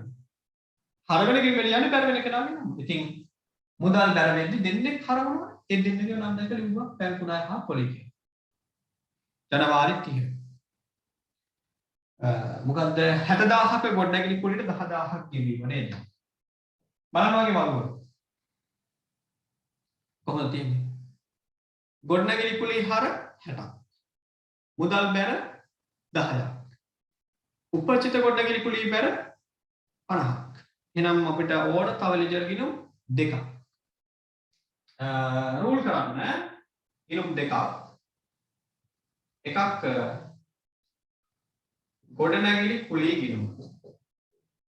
තව එකක් ඕන වෙනවා ඔයාට. උපචිත ගොඩනැගිලි කුලී ගිණුම. ගොඩනැගිලි කුලී ගිණුම හා උපචිත ගොඩනැගිලි කුලී ගිණුම රූල් කරන්න. හරි. තනියම කරන ඩබල් එන්ට්‍රි වාර්තා කිරීම. පටලවා ගන්න තෝ කරන්න බලන්න හැමෝම. හරි. දැන් ඔයාගේ පොතේ වගුවේ ගොඩනැගිලි කුලී හර වෙනවා කියලා ලිව්වා කීයක්ද? 60ක් නේ. එහෙනම් ගොඩනැගිලි කුලී ගිණුම හර කරා. ජනවාරි 30 60. දෙවෙනි සටහන ලියාගත්තේ මොකද්ද? මුදල් බැර ගෙවූ ප්‍රමාණය නේද? 10. එන්න මුදල් ගිණුමට බැර කරා. 10. 60ක වියදමකින් 10යි ගෙවුවේ. අපි තව 50ක් ගෙවන්න ඕන. ගෙවන්න තියෙන ශේෂය වගකීමක්. වගකීම් වැඩිවීම බැර. වගකීම් වැඩිවීම බැර කාටද? මෙන්න වගකීම් ගිණුම. උපචිත ගොඩනැගිලි කුලී කියන්නේ වියදම් ගිණුමක් නෙවෙයි මොකද්ද? මෙයා වගකීම් ගිණුමක්. සමහර අය කියන මේක වියදම් ගිණුමක් කියලා. වැරදි. ගෙවන්න තියෙන ශේෂය කියන්නේ වගකීම. වගකීමක් වැඩිවීම බැර. කීයද ගෙවන්න තියෙන ප්‍රමාණය? 50ක්. දැන් හරියට ඩබල් එන්ට්‍රි. මෙතන 10ක් බැර වෙනවා. මෙතන 50ක් බැර වෙනවා. බැර එකතු කීයද? 60යි. හර වෙනවා කීයද? විස්තරය ලියන එක. කොහොමද කරන්නේ? උපචිත ගොඩනැගිලි කුලී බැර වෙන විට කවුද හර වෙන්නේ? හර වෙන්නේ මෙයා. මෙතන ලියනවා ගොඩනැගිලි කුලී. මුදල් බැර වෙන විට කවුද හර වුනේ? එක ගිණුමයිනේ හර වෙන්නේ. එහෙනම් මෙතන ලියන්නේ මුදල් ගිණුම බැර වුණානේ හර වෙන කෙනාගේ නම ලියනවා. ගොඩනැගිලි කුලී. ගොඩනැගිලි කුලී හර වෙනවා. 60ක්. මෙයා හර වෙද්දි කවුද බැර වෙන්නේ? බැර වෙනවා දෙන්නේ. ඒ දෙන්නගේම නම ලියන්න. එක්කෙනෙක් මුදල්. අනිත් කෙනා උපචිත ගොඩනැගිලි පොඩි. හරි. දැන් අපි ලෙජර් ගිණුම් තුලනය කරනවා. පොඩි ගිණුමකින් පටන් ගමුනේ. බැංකු ණය ගිණුමෙන් පටන් ගමු. හැමෝම යන්නේ බැංකු ණය ගිණුම. තුලනය කරන්න පටන් ගමු. වෙනස ලියන්න රූලක් ඉඳ තියලා තුන්වෙනි පේලියේ ඉරියව් දෙනවා. වැඩි එකතුව ගන්නවා. දෙපැත්තම වැඩි එකතුව ලියනවා. 100 එකතු කිරීම 100 ගැටලුවක් නැහැ. එකතු කිරීමට 100ක් තියෙන වෙනස 8යි. මෙතන එනවා කියද්ද වෙනස? 92ක්. දැන් 100 හැදෙන්නේ. 8 එකතු කිරීම 92 100යි. එහෙනම් මේ වැඩේ කරන්නේ කවද්ද? වෙනස ගන්න වැඩේ කරන්නේ මාසයේ අන්තිම දවසේ. ජනවාරි 31. ශේෂය පහලට ගෙන ගියා. ෂේපාගේ. ඊළඟ දවස පෙබරවාරි 1 බැර පැත්තට යන්න. ශේෂය ඉදිරියට ගෙන ආවා 92යි. මේ ගිණුම් තුන තුලනේ ගන්න ඕන එක සටහනක් තියෙන්නේ. මේවත් තියෙන එක සටහනක්. ඔයා ණයගත ගිණුම තුලනේ කරන්නේ. එන ණයගත ගිණුමට. ඒක තුලනේ කරන්නේ. ඒකේ තුන්වෙනි පේලියේ ඉරියව් ඉන්න. වැඩි එකතු වල යන දෙපැත්තෙම.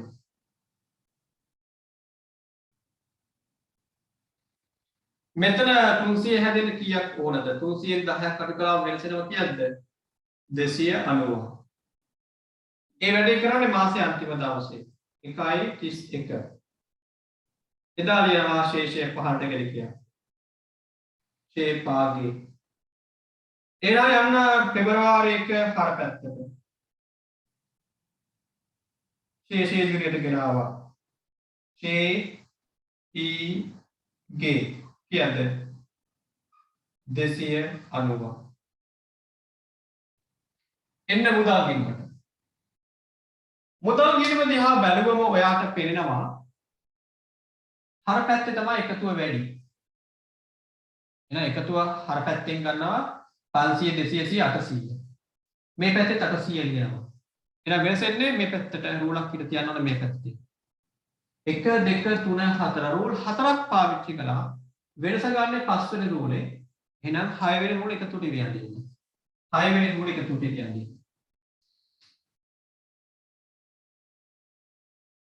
වැඩි එකතුව ගන්න. මෙහෙනේ වැඩි එකතුව තියෙන්නේ 800. මෙහෙත් ලියනවා 800. ජනවාරි 31 වෙනස ගන්න. 800 හැදෙන්න තව කීයක් ඕනද? 800න් අඩු කරන්න කීයක්ද? 10 20 40 50 55. 800න් 55ක් අඩු කරන්න. එතන එනවා කීයක්ද? 745. මේ වැඩේ කරන්නේ ජනවාරි 31 ශේෂය 15ට ගෙන ගියා.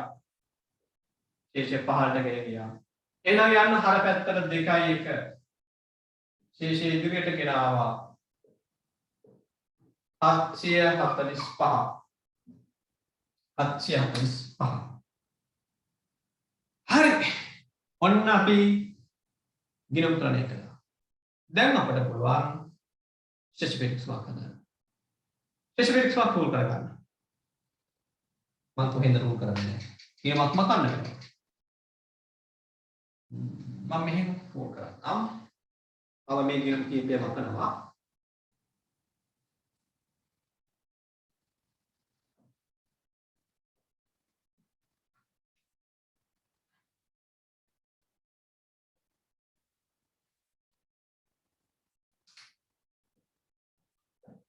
ශේෂ පිරික්සුම.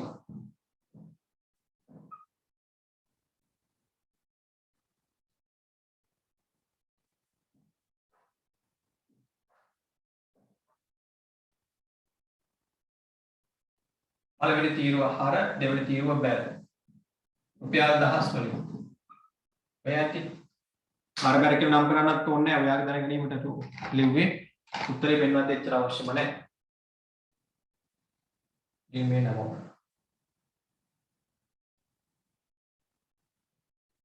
පළවෙනි ගිණුම මුදල් ගිණුම. මේ තියෙන විශේෂය 745ක හර පැත්තේ. එහෙනම් හර තීරුවේ වෙනවා. දෙවෙනි ගිණුම මේ තියෙන්නේ ප්‍රාග්ධන ගිණුම. බැල පැත්තේ තියෙනවා 500. බැල ශේෂයක් විසඳියක් 500.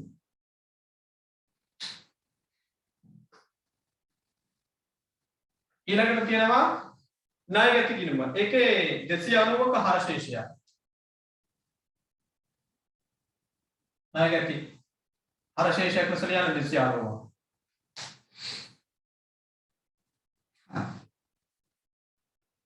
ඊළඟ ගිණුම විකුණුම් ගිණුම. එයාගේ තියෙන්නේ බැරාගේ. බැර තීරුවේ කියන්නේ 300. ඊළඟට සේවා ආදායම ගිණුම. සේවා ආදායම ගිණුම කියනවා බැර ශේෂයක් 200. ඊළඟට ගැණිලි. ගැණිලි ගිණුමේ තියෙනවා හර ශේෂයක් 15. ඊළඟට ගැණුම්. ඒකේ තියෙනවා හර ශේෂයක් 100ක්. ඊළඟට තියෙනවා ණය හිමි. ණය හිමි ගිණුමේ තියෙනවා බැර ශේෂයක් 100ක්.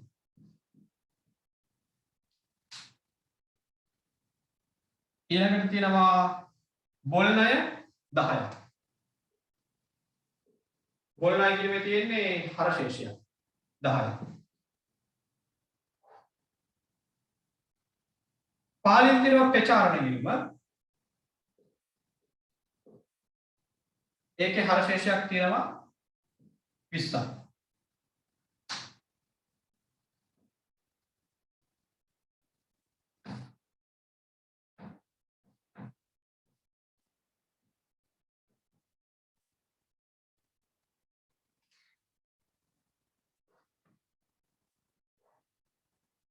ඊළඟට දෙනවා බැංකු ණය බැරාගයක් තියෙන්නේ 92ක්. බැංකු ණය 92ක් බැර. පොලි වියදම් ගිණුම හරාගයක්.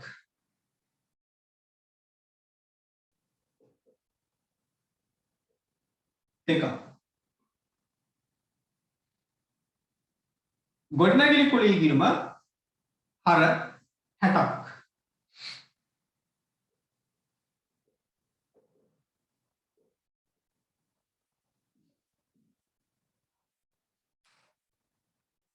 උපචිත්ත ගොඩනැගිලි පොලි ගිණුම බැර 50ක්.